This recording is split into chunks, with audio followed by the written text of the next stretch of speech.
কি বলবো, আমার না কিচ্ছু ভালো লাগছে না, কিচ্ছু ভালো লাগছে না।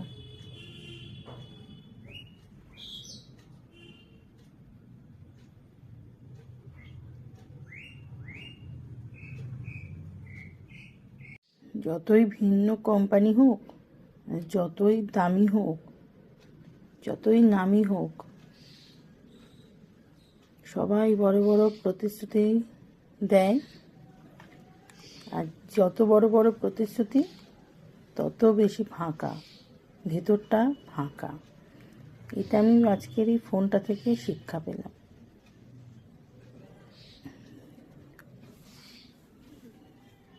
কত পরিষেবা দেওয়ার কথা বলে, আশা রাখার কথা বলে, আস্থা দেয়, ভরসা দেয়,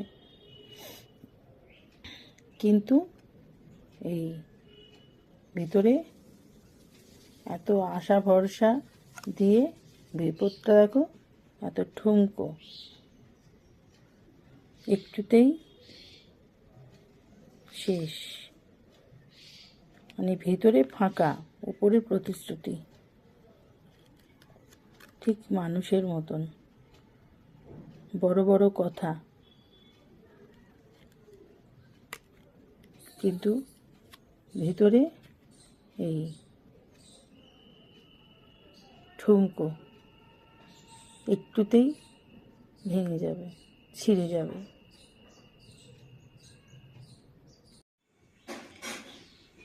এবার তোমাকে নিয়ে যাওয়ার পালা ভিভো।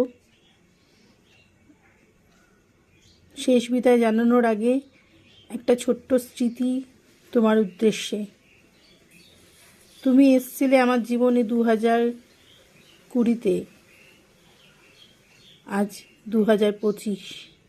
এই 5টা বছর তুমি আমার সঙ্গে ওতপ্রোতভাবে জড়িয়েছিলে। কত আনন্দ, কত সম্মান, কত সুন্দর সুন্দর জায়গায় ঘুরেছি তোমাকে নিয়ে, কত স্মৃতি, কত বন্ধুদের ভালোবাসা, কত মানুষের যোগাযোগ স্থাপন হয়েছে তোমাকে নিয়ে। তুমি ছাড়া আমি, আমি ছাড়া তুমি কখনোই সঙ্গহারা হইনি।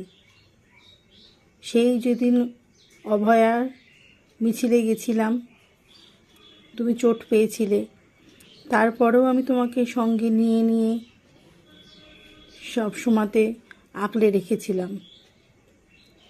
তুমি চুরচুর হয়ে যাচ্ছিলে, কিন্তু আমার তো কিছু করার ছিল না। আমি তো গরিব মানুষ,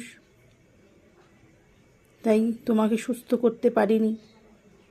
অপারক, তার দায় আমার।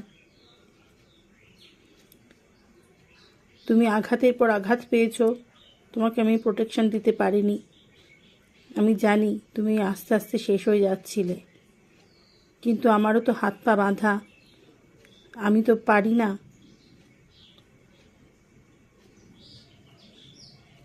কত মানুষের স্মৃতি, কত বড় বড় মানুষের স্পর্শ আছে তোমার শরীরে। ভিভো, তুমি যেখানেই থাকো ভালো থেকো। যদি পারো আবার পরজন্মে আমার জীবনে এসো নতুন করে। শেষ বিদায় বন্ধু। ওম শান্তি। যদি পারো আবার পরজন্মে আমার কাছে ফিরে এসো, সেটাও খুব তাড়াতাড়ি ফিরে এসো। শেষ বিদায় বন্ধু। ওম শান্তি।